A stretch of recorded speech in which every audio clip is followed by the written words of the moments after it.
Welcome to the Archive of Human Feelings. Today's entry is Unspoken Feelings number 2, The Burden of Having Potential. Do you know of the burnt out gifted kid phenomenon? It's the story of a child who had accomplished so much at a young age. Someone seen as full of potential and expected to achieve even greater things in the future. However, in many cases, the potential becomes a source of pressure. Overwhelming expectations are reflected both from others and from within. This cycle of expectations, pressure, and overexertion led to the child's burnout. So this reveals the unspoken downsides of having potential and knowing you have it. This creates the exhausting mindset of, I know I have potential, but why does it seem to never evolve into something more?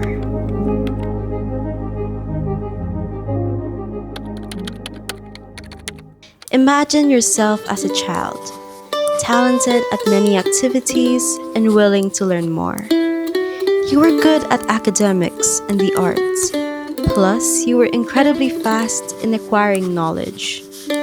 However, as time passed, you slowly started to question yourself a lot. I have all these skills, but I still feel inadequate because I know I can still do more for myself. And so you push yourself to new heights every time. You spend more time improving your skills, too much time working on it and beyond what your body can handle, because you feel like you can still do more, so you should do more. That was exactly the problem. You pushed yourself too much. Now you don't even have the energy to start anything anymore. So why does this happen? What creates this pressure that we have to maximize every potential skill we have, otherwise we'd feel inadequate?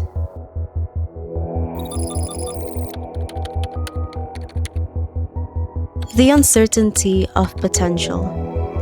When we feel that we have what it takes to be outstanding at a certain aspect of our life, oftentimes that vision we have turns into the expectation that we have to live up to what we think we can be.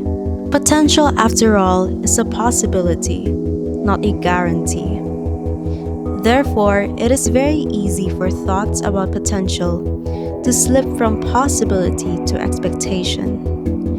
Potential becomes a burden when we see it as a predestined calling to impressive accomplishments. The questions of what could have been. One thing that humans fear is the feeling of regret. When you know you can do something, you really try to make it happen because you do not want to regret not being what you could have been. The heaviest burden for a human being is often not concrete failure, but rather being aware of what you could possibly achieve but not acting towards it. The burden comes from the gap between who they are and who they could have been. Humanity's heaviest burden is the awareness of a potential that remains unactualized. Oftentimes, the pressure starts from childhood. Your parents, your school, or your peers are already seeing possibilities of what you could achieve. Then, this excitement for you can turn to an expectation that you have to live up to. Potential becomes burdensome because you feel that you have to make good use of it. So this mindset becomes ingrained even as you grow up. Failing to live up to the combined expectations from everyone, including yourself, makes you feel embarrassed and ashamed of the fact that you missed out on what you could have been. The pressure that builds up is often left as an unspoken feeling before it's too late. Though permanently and completely erasing or reverting from this mindset is indeed difficult, maybe even impossible, there are still chances for a person's viewpoint towards potential to change. By rewiring the mind to see potential as a direction to what you can possibly achieve Rather than a strict destination you have to land on, your worth starts to feel less dependent on performance. Instead, this would foster growth. It takes time, the right people, and a constant effort to change in order to have a healthy view on developing your potential. There may be a part of you that still strives to be the best, but what's most important is that you use this ambition to foresee growth, not to seek perfection.